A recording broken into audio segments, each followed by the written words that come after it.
to Struggles of the Spirit. I'm your host, the Reverend Leland Udell, and here we are again. It's nice to be together and to talk about things and events. And particularly last night we had a new president elected, so there was a lot in the news.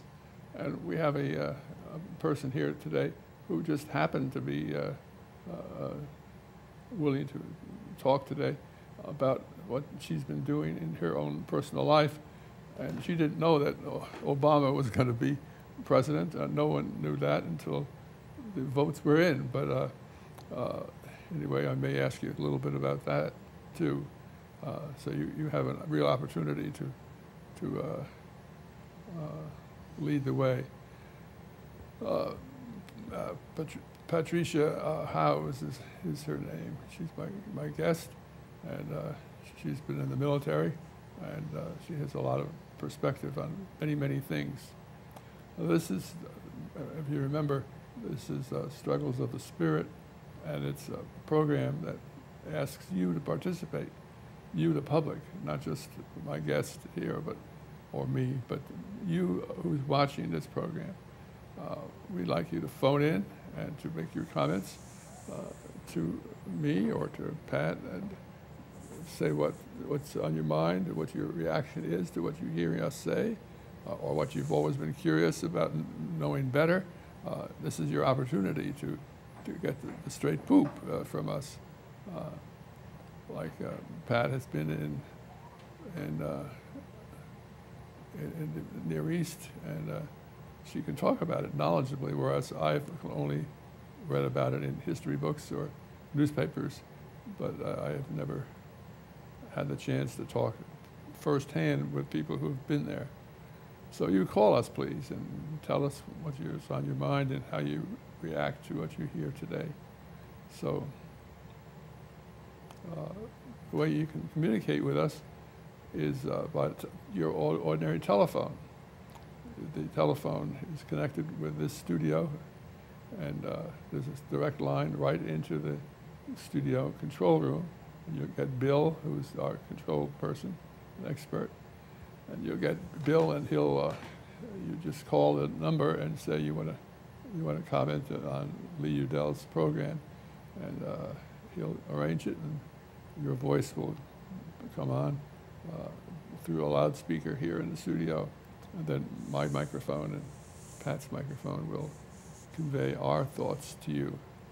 And these are not able to be changed. It's permanent, what we say and what you say.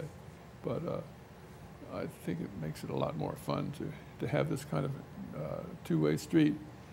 Now, if you're not watching this program live, like it is on Wednesdays from 11:30 to 12:30, then you have to be watching it on the weekend or on some other time frame where we're not live. So then, in that case, your feedback has to come to us on email, on your own email or somebody else's email, and to the email address that you have on your TV screen. If you look down on the bottom of the screen, you'll see an email address, and that's the email address you want to use to reach us. We'll not talk with you because it's not a live show then, but we'll hear what you have to say, and we'll respond by email to you if you like that. Or you can call us up and get a time when you want to converse with us on the telephone. There are a lot of different ways for us to reach out to each other. So we really welcome you to call us, to write us, to email us, so that we do something like this collegially together. This is the only kind of show, basically, on the television, too, that permits that. Most TV screens are committed to the script, and people can't phone in. They're not allowed. Whereas here with us, we're unique, and you can ask us anything you want to know about television and the world as we see it. So we would like to have that happen. Pat, do you want to give the public the telephone number of the studio where they can reach Bill?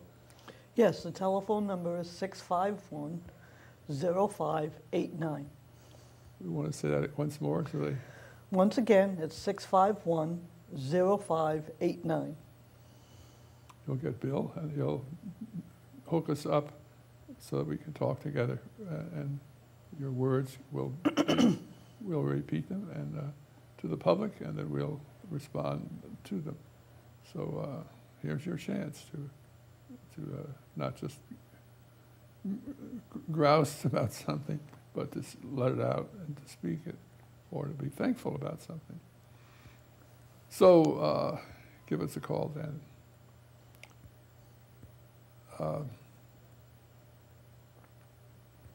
Pat and I have known each other now for a number of years, I guess. We go to the same church together, and we're in a Bible study together, and so we get to know one another. And I thought Pat would be a great person to have here because her experience is broad, and she's been in the military, and she was in the military, and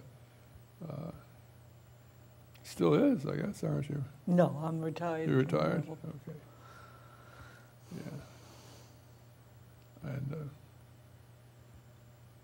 well, why don't you, let's begin just, some people are curious about how can you be a woman and be in the military. Was that difficult for you? It wasn't difficult for me. I think it's more common now, but when I joined the military in the 70s, I mean, it probably wasn't as common as it is today, and there are a lot of fields that have opened up to women today versus back when I first joined.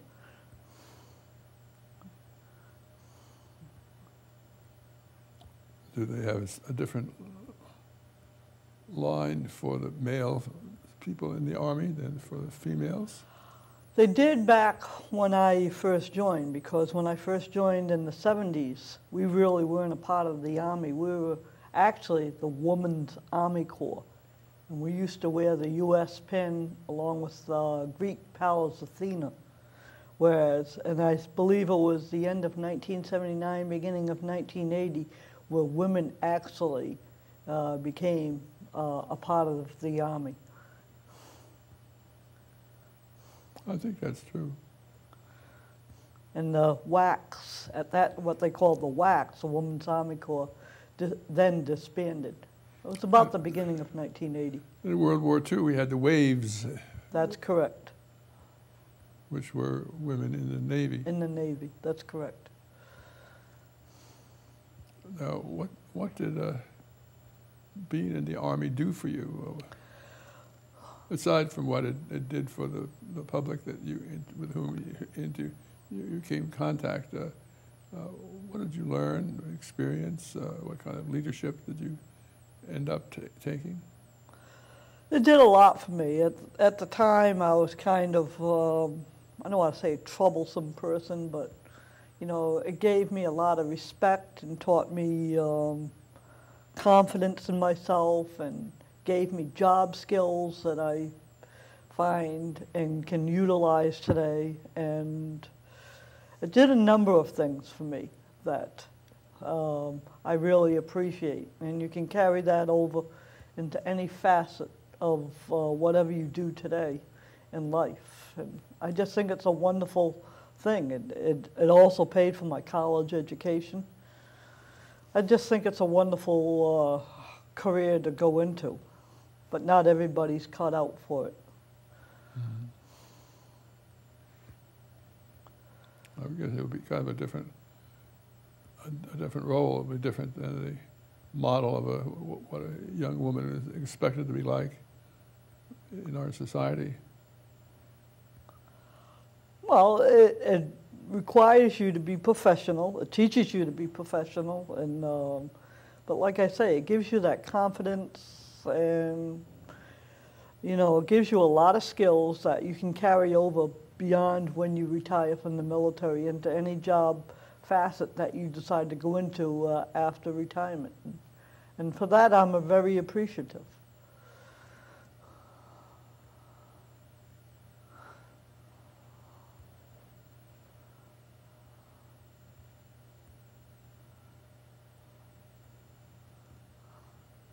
And then I think another thing that it does, you meet a lot of different people, you get educated on a lot of different countries and backgrounds, and you become educated in a lot of things. It opens up a lot of doors for you. Doors that remain open for you? That remain open for you even after you retire from the military. It gives you a more rounded education or just knowledge of things in general.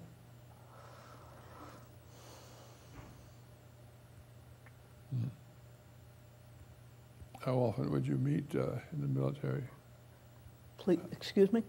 When you're in the military, do you meet every day for a month or a year? Or? Well, I was on active duty, so I was in What the does that mean? I never was on active duty, so I can only guess. I was assigned to the Army in a particular unit or a particular assignment on a full-time basis. And depending on what type of unit that you were in, you had a certain mission to accomplish, and that's what your goals were. I think that answers your question.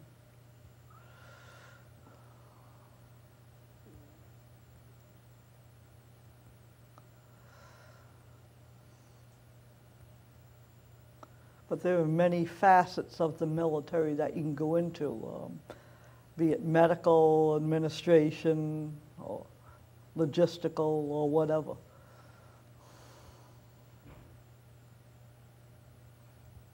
So you have a choice. See, I did, yes. I'm completely, I did. I'm ignorant about what's available. I personally went into the administration personnel arena. It paid for my education in human resource management. And through that, I got instructor skills, I got computer skills, but I also got the hands-on skills such as leadership skills as well.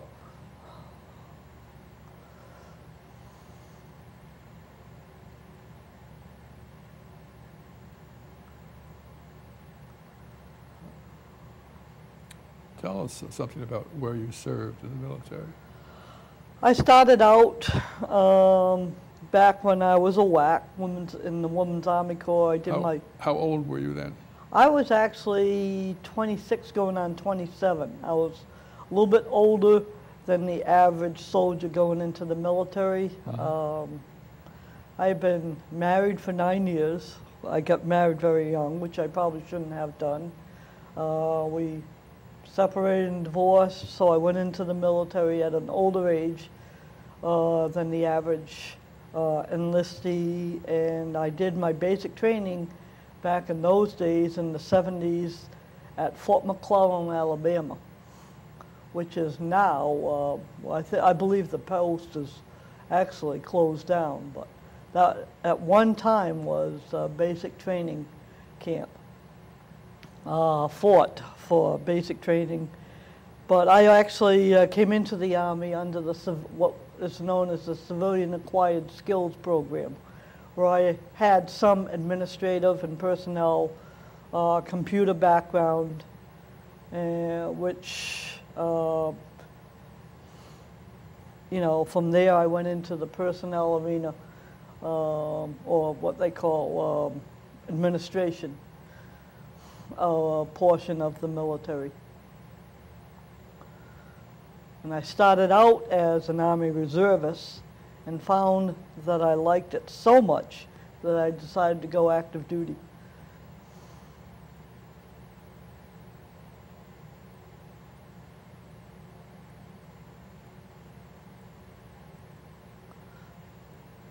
And that's basically what I went into. I did do jump school at Fort Benning, and I actually went to Fort Campbell for air assault school, just for training purposes, just to get my wings and the experience, and I really enjoyed that. But there's so many opportunities that you can do in addition to what is known as your basic skill that you get out of an active basic skills training camp.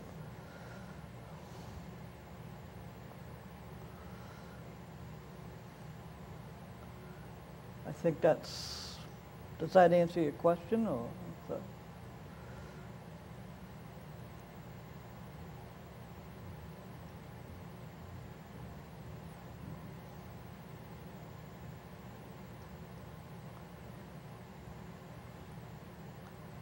But that's basically a synopsis of what I did. Mm-hmm.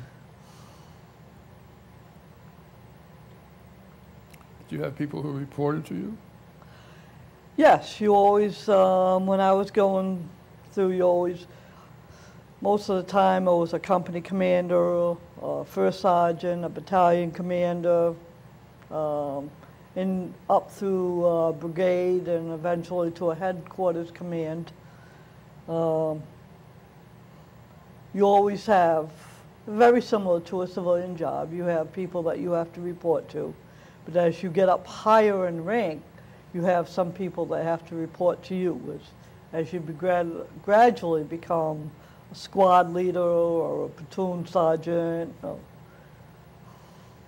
or a personnel sergeant. So.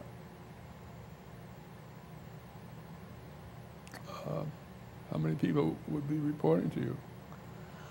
Depending on what rank, basically as a squad leader, you might have about 10 or 11 people report to you. Do they meet with you every day? For field training, yes, we would learn the basic tactics in the military, such as squad tactics and basic things that you would learn for field outdoor training. Where I worked in an office as then back in those days, it was a 75 Bravo. What's that? A 75 Bravo was the actual code for a personnel specialist or a personnel sergeant. It is now changed to the 42 series, the same as an officer.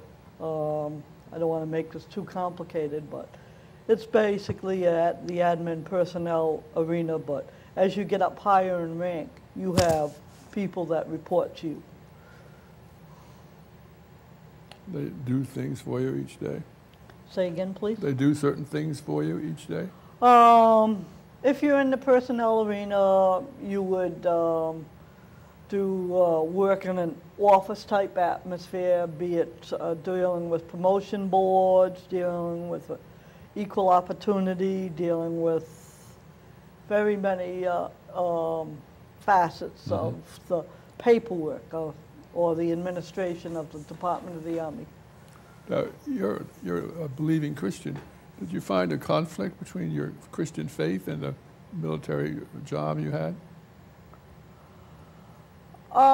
Not too much. I didn't. And I think that some of that might be because I was brought up as a Christian and I had a strong faith starting off that I kind of strayed away from a little bit, but you and everyone else. I came back to my faith once that, due to my upbringing, I came back to that faith, and I think it gave me a good base or good groundwork for when I got into problems or decisions that I had to make. It seemed like I would always go back to my religious foundation to find my answers, and I'm very thankful for that. So I didn't find it too much of a conflict. Oh, good. Why was that so? Well, for one thing, my parents were very religious, and they gave us a solid religious background. I went to a Catholic elementary school, Catholic high school. I went to a Catholic college, and even though I transferred from the Catholic religion to the Episcopal religion. Now, hold on. They're both Christians. They aren't two different religions. Right, they're not. So you shouldn't say religion. Oh, okay.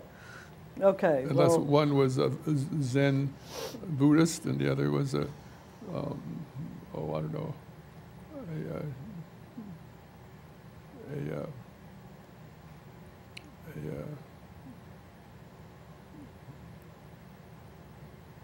a Tao religious faith. well, like I say, I went from Catholicism to Episcopalian. I always had that baseline or solid groundwork of Christianity that I got from both my schooling education and from my parents. That always was something to fall back on that I don't feel that everybody has today, which is too bad. I think that's true. I think that's true. Yeah. I was just going to say there's too much of that. You can't mix church and state or church and something else. And I think it's too bad because if you have that solid groundwork, it really helps you through a lot of situations in life. Yeah, I don't see why people say they are contradictory. Well, unless your church tells you to love each other and the military says to hate each other. I don't think the military says to hate one another. I mean, the military, you're working towards a specific mission or a goal for a particular campaign or situation. And as a matter of fact, I think they're very similar, whereas religion is a good groundwork for life as a whole. And when we can't sort of carry over those or teach our children or that groundwork, if they do get into a situation that they can't handle, they have really nothing to fall back on. And I found that I did. Well, that's good. So you had that support. I had a great support. I found that as a great support. And I almost feel sorry for young people growing up today that don't quite have that support. And I think that's where we might stray into other, I don't want to say stray into alcohol or drugs, but just trying to find answers today. I just find the Bible is just my rock that I can fall back on, and that's where I seem to always go if I have well, you know, what do I do in this situation, or what do I do in that situation? And I just find my religion and the Bible a solid foundation for me. Good, good. So you didn't get conflicts? I'm sure I must have, and you know, because I did stray for a little while, but I always found myself going back to that, you know, to find the answers. Mm-hmm. Did you find some of your fellow soldiers look to you for help? Yes, I did.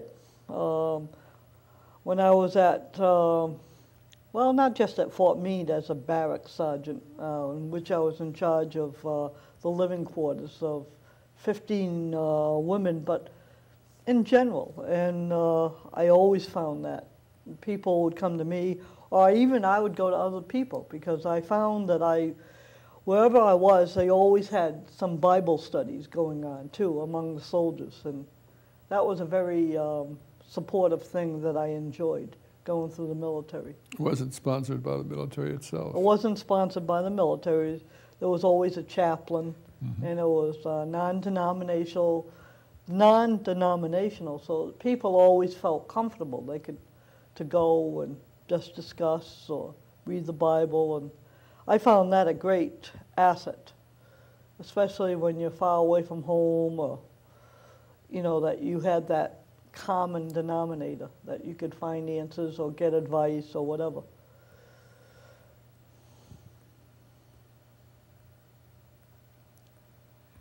Let me see.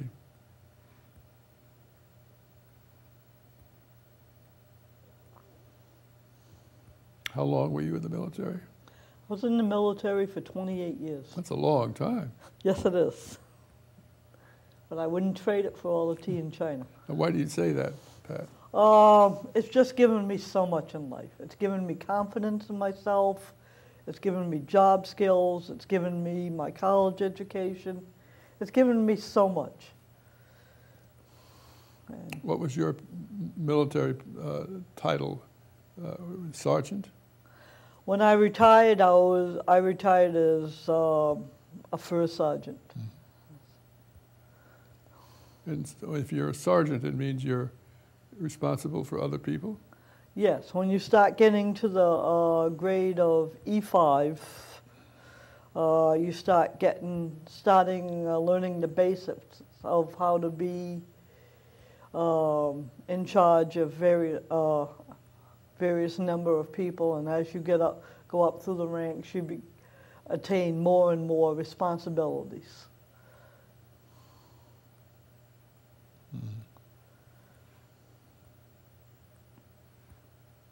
I can see how it would be a learning experience for you and empowering experience for you to take on those responsibilities.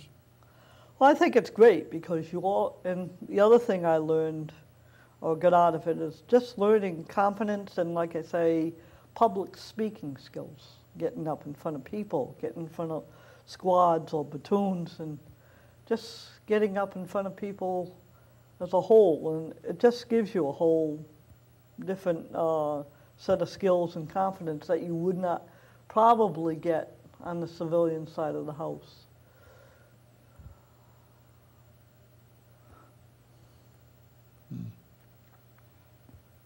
That's fascinating for me because I never was in the military. So it's an area I only read about and seen in movies, but never was actually in it. When I was a young man, I had to get processed back in the Korean War days as to what my classification would be, and so I had to go to some military place where they check you out with your health and your psychological health, and you have to talk to sergeants and fill out forms, and then they decide what your status would be. And I ended up 4F because of my eyes and my chest, and I have a chest concavity, and so I would find it hard to do some other things the military wouldn't want me to do. But I couldn't help noticing that it was all run by the military, and they weren't doctors or nurses who ran it. It was military, and there was a roughness and a toughness and a command attitude that was very prevalent. Is that typical?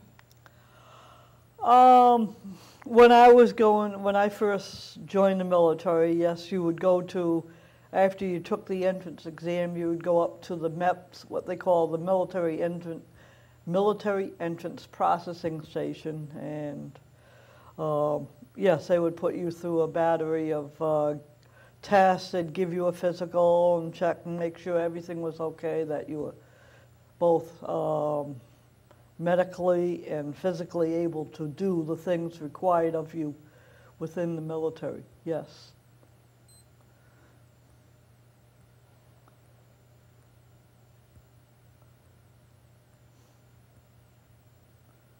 And those places were called what they call the MEPS stations, or the military entrance processing stations.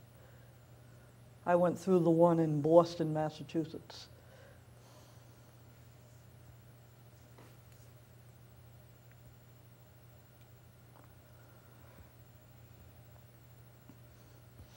Did you find the church reaching out to you at all as a military person? What, did they seem to understand what you were going through, or were they kind of uncertain about it? Well, I think we had going through, no matter where you were assigned, there was always a military chaplain there available, so that if you had any questions, problems, or just military support, or you could always find a Bible study or a discussion group that you could go to help you out in any situation. And to me, that was very comforting. I can see why. Say again, please. I can see why. It is. For me, I found it very comforting. I mean, you don't feel like you're on your own. No, they didn't. I didn't anyway. I mean, I felt like they would reach out to a lot of people, and I think they do, especially now. I mean, since there's so much conflict going on. So I found them very supportive. How does the public, what's their attitude toward the military these days? I noticed after the Korean War was over, there was a lot of hostility on the part of the American civilian on the military, but now I find that's not so. I think the public today is very supportive of the soldiers. I don't know as the individual. As they're supportive of all the soldiers. I don't think they're as supportive today as the reasons to why we're over there, over in Iraq and or Afghanistan. I mean, but as far as backing the individual soldiers, I think the public is very much behind them. I really do. It was somewhat embarrassing back in the Korean days when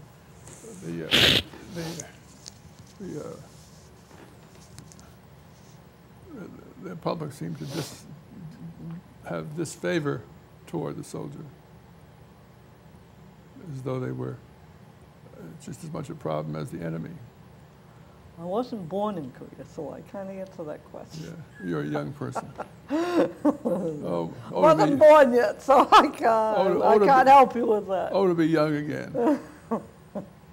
So, but I don't think I can help you with that too much. Okay. You don't remember those days? Well, I wasn't born when the Korean War was. So.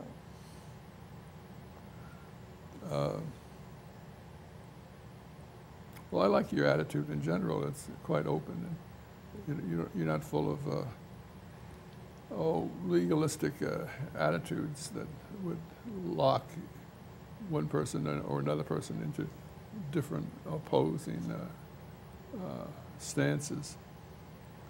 Well, again, I think that's another thing that the military has taught me, is you have to be open to different people, their beliefs, their backgrounds, their religion, or whatever. And I mean, because when you're all in the military, you're all going to work together, and you can't judge people, or you have to work together.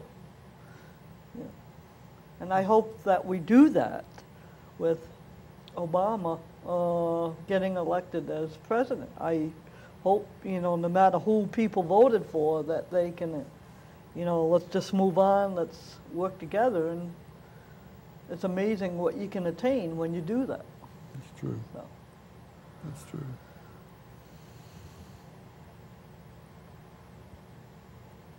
Well, we're not hearing any phone calls ringing. I'm unhappy about that. Bill, you don't have anybody there. You're waiting to hook us up together who wants to talk about the military and religion and their experiences or their attitudes. I always find that interesting to hear what the public has to say. I think I said to you before the program started today that I was on Church Street yesterday or the day before, and I met a man that said he watches the program regularly and he likes it and enjoys it. And I'm glad to hear that, but I'd love to have them call in and let us converse a little bit and not just hear about it when I'm not on the air. Well, I think this is a time where, you know, if people are working, they might not have the opportunity to, Right. but yet they can watch the show. And I know I've watched the show a number of times, like on Saturday or Sunday, you know, when I'm not working, but then it's not a live show either. No, it's not. So, and that might be a lot of the reason why people cannot call in. And Yeah, well, you probably should try to have a different time. But it's harder to have a guest to come and sit here with me in the studio on a day that's a holiday for most people. well, maybe not so much a holiday, but maybe, I don't know. I don't have all the answers, but See how we're doing time-wise. No, we still have a while.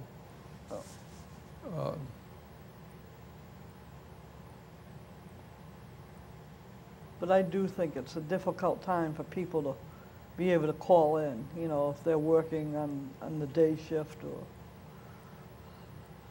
That's true. How do you deal with these personal issues like thou shalt not kill?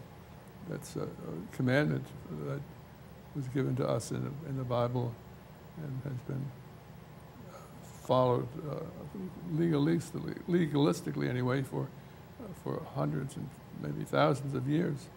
But yet, when you're in the military, you go out. If you have to, you kill. It's violating the Ten Commandments. How do you work that out? The way I work on that is when you're in the military, if you're working towards a mission and you have to defend your country, then there's a time when you have to defend your country.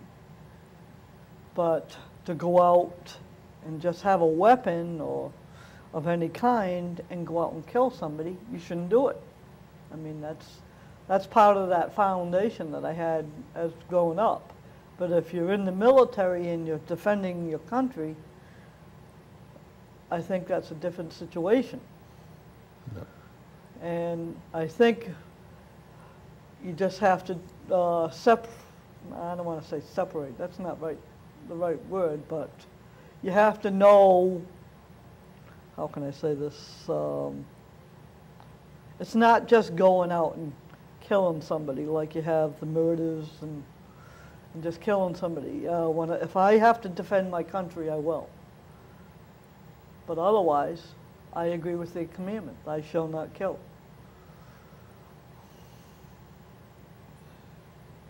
Do you find some of the enemy feeling the same way?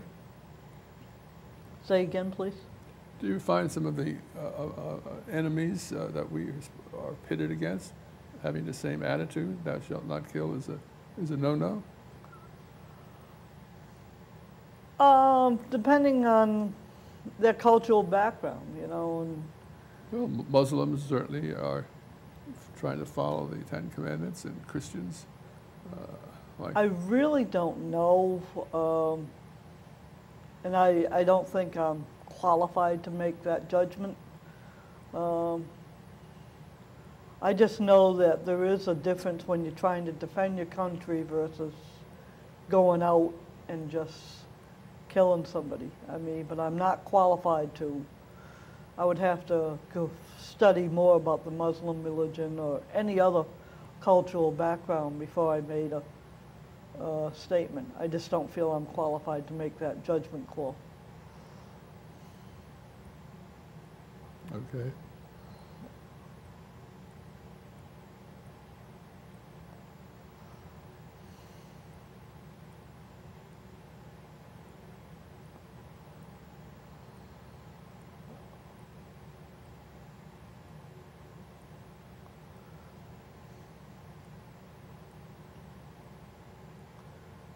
I don't want to necessarily separate the two, but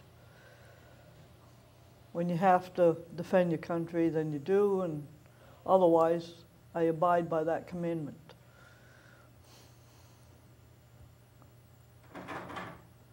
We have somebody on the line. Yes, we do. So connect us up, Bill. Welcome. Hello. Hi. Yes. I wanted to ask your guest today what she feels about the integration of gays into the military, and what seems to be the problem that it doesn't take place. I mean, what is really behind it? The country's being integrated in all sorts of ways. Witnessed the election last night, and gays just do not seem to be getting a break with the military. Does she have any ideas about it? Thank you. You're welcome. Well, you have a broad question here. My personal opinion is, as long as they meet the physical and medical standards of the military, I probably shouldn't know whether the military would approve, but I think they should be allowed to join the military. I mean, people's lifestyles are people's lifestyles, and we may not accept their lifestyles, but we still have to love that and recognize that person for who they are. And I don't have a problem with gays being in the military. Any more than having a problem? Any more than heterosexuals. Heterosexuals. I mean, so many times you hear, well, you could have problems. Well, you have a problem with male and females working together. You could look at that too. But I think as long as there's that instillment that you work as a team, I don't have a problem with it. You have a comment, Madam Caller?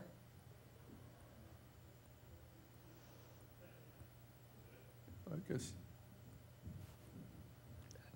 they have nothing further to say. Yeah, I don't have a problem with it. I think you need to accept the people. You may not accept their actions, but you need to accept the people for who they are. And as long as you can work as a team, and accomplish the mission, I don't have a problem with it. Well, thank you for your honesty. I appreciate that. Now, that used to bother a lot of people, that having a gay in the military. But it's kind of weird that they accept heterosexuals in the military. Well, like I say, it's, they say can be sometimes a problem with, gays if you have an important mission that you accomplish. Well, you can have that same problem with a male and a female. Who's to say, and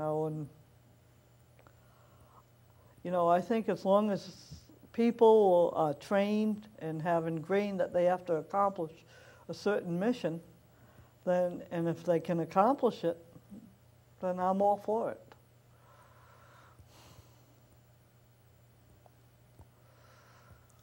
Do you think you find others in the military who have your perspective?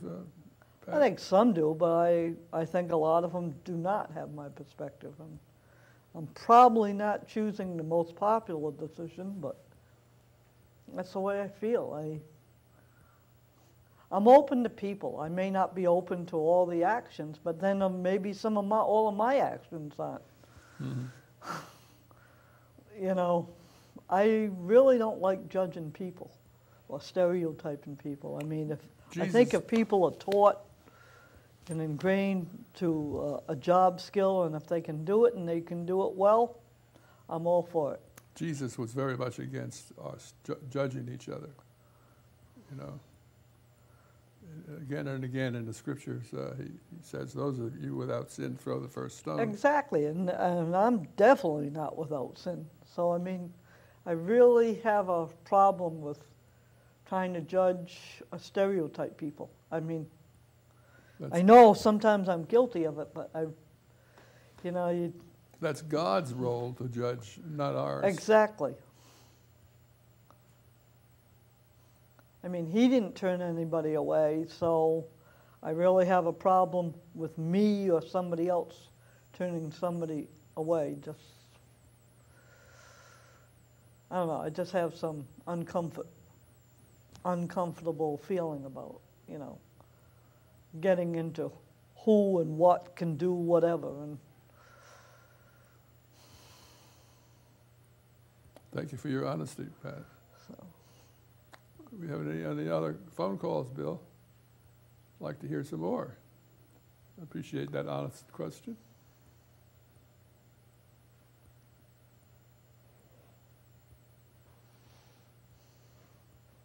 Anyone have any reactions that they want to share about the Obama victory for the presidency? Well, I have a further question. Okay, go ahead. If you remember Obama's speech last night, he said something about bringing us all together, gays and straights. All right? Do you remember that? What was the other term? Gays and what? Straights. Straight, yes. Yeah. I was in the military at the time that the Army was integrated. Oh, it must have been many, many years ago. Integrated racially, the blacks and the white troops. And it simply came down, everyone said, the military for some time said there will be tremendous problems if we try to integrate these. And if you remember, during World War II, they were separate groups, separate units. They did not work together. Right. I think it came out of the president anyway. It came down through the military that the forces would be integrated, and it was just done. I mean, we integrated because there was an order to integrate. There was no problem at all that I know, at least nothing to mention. So it seems to me that the same thing could be done with straights and gays in the military if they merely said integrate and there won't be any problem. So it's the military that's holding out. Now it'll be interesting if, given Barack's position as expressed last night in his remarks, whether he will say to the military, integrate. No question, just integrate. I am the commander-in-chief, integrate. And I think it would happen and there wouldn't be any problem.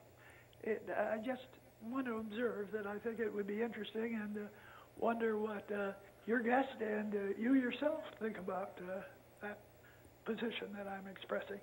Thank you. You're very welcome. Thank you for your position. You want to comment? Again, I agree with the caller. I think as long as you're trained to do your job well, and you know, it's not for me to judge. I mean, if you meet the standards medically and physically to join the military, I think you should be allowed to do so. And you can do that job well. I think we should be more ingrained, like the caller said, and like Obama said, to work together. And if we can do that, it's amazing what we can accomplish. I agree with that. I don't think it's for me to judge or stereotype or deny anybody anything, you know, unless they actually cannot do the job for whatever reason, be it medical or physical or whatever. I think it's. I think our caller raised this issue, and I applaud it. Where he was, I think I heard you, sir, saying that when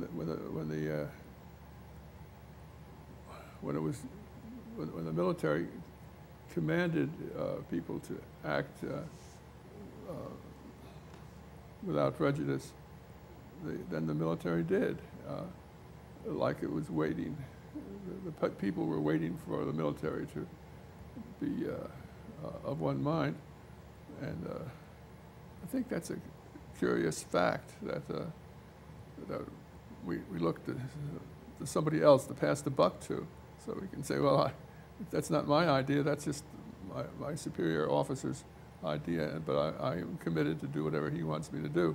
To take hill number 289, to drop a bomb on this city or that city, I'll do what I'm told to do. That's what you do in the military. And if it means working with gays, well, then we do that too. You have any Well, but comments? if you're working with those people and they can work well with you as a team, then it doesn't matter what their Right. background is. You know, I accept that person as a fellow soldier. I mean, I think it's all in the way that we're brought up, trained morally, ethically, and you know, when you go through basic training, I think it should be the facets of basic training, not. I think everybody can work together if we make an effort to do so. I just feel that. I don't think we should have things standing in the way or blocking or anything like that. If we can work together, I think we should.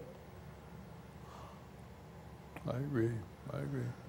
Thank you for your honesty. And thank you, caller, for bringing up this issue. I remember I had an uncle who was a major general in World War I, and I asked him how was it working with blacks as soldiers, and he said, oh, they're lazy. They don't really do what they're told to do. They're just no good. And that was. I've seen a lot of lazy whites. You know, and people are people. I mean. I think the military reflects the attitudes of the public one way or another, if they are permitted to do that. If they're not permitted, well, then they have to shut up and do what they're told.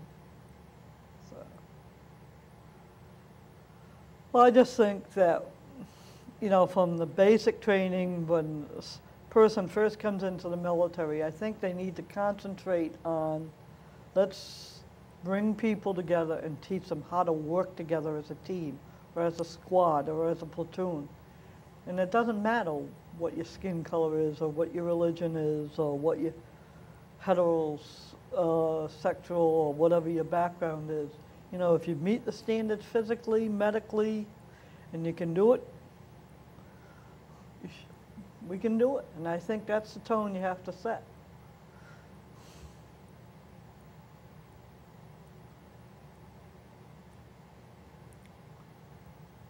It's amazing that there was a different attitude for some years before, you know, that we've changed. We've gotten more educated and more enlightened and more emancipated.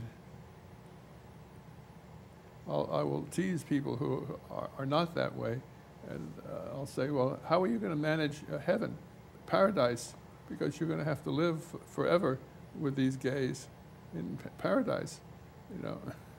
But you won't know whether they are or not if you accept them as people. Right. They're your fellow person, or they're your fellow Christian. I mean, it doesn't matter what they are. Right. I mean, to me, it doesn't. They're your fellow person. Well, Bill has told us our 5 minutes is up until the end of the program. Do you have anything you want to put in here now, Pat, that would be important to not leave out? I just hope that now that Obama is elected, that we can pull together and work together. I just want to reinforce what he said last night. You know, I hope we can do a lot of healing and fixing the country and go forward.